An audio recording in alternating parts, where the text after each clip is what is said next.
in the early church, there were other belief systems that were happening alongside of Jesus, and one of them was Stoicism. And I want to talk about Stoicism because it's popped up today as the church declines. You'll see more spiritual practices pop up because those people are not getting what they need from church.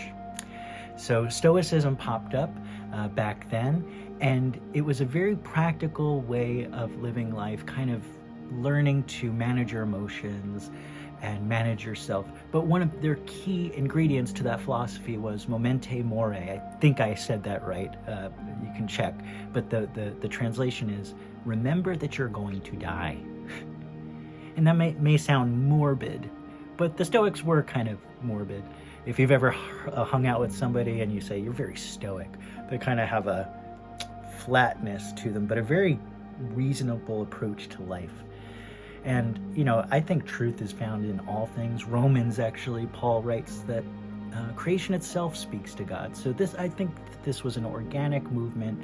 It had lots of good practices, and it was happening alongside Christianity. So you might see some Stoics who moved over to Christianity because it offered a fuller picture and the idea of afterlife, and that this life is just a stage for us that we're moving through, much like a baby who's in the womb. That's a stage, and then they move out of that stage, and then they go through their toddler years and their adolescent years, and they go through their teens and their 20s, 30s, 40s, senior years. And then what happens? You die. And Jesus looked death in the face and said, where's your sting? You're not as scary. Because what Jesus knew was that this was a stage. And on Lent, we remember that we're going to die. Ashes to ashes, dust to dust. But Christ reminds us that we will be raised spiritually.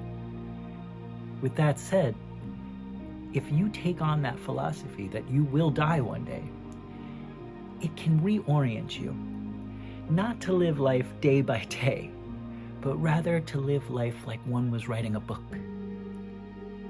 What is the theme of my life?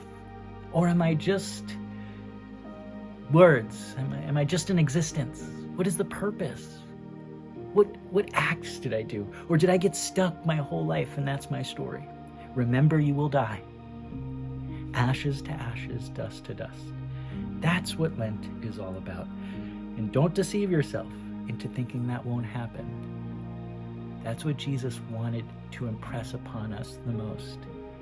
That this life is a stage meant for a very specific purpose, which is for us to grow in the knowledge of ourselves and the knowledge of God. And God has given all of creation to us to find that and experience it. So today at 7 o'clock, we're going to be having an Ash Wednesday service where we're going to put a reminder on all of our foreheads that we are at dust, meaning we are spirits wrapped in this body. And one day we will shed our skin and ascend to the heavens if we have done the work that Christ has called us to do, which is simply to eat his food and grow in his love.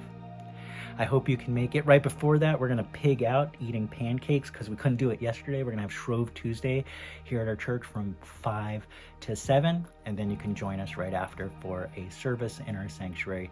I hope that you can join us. I look forward to meeting you, and I'm excited to walk this journey of Lent with you all this 2024 season. God bless.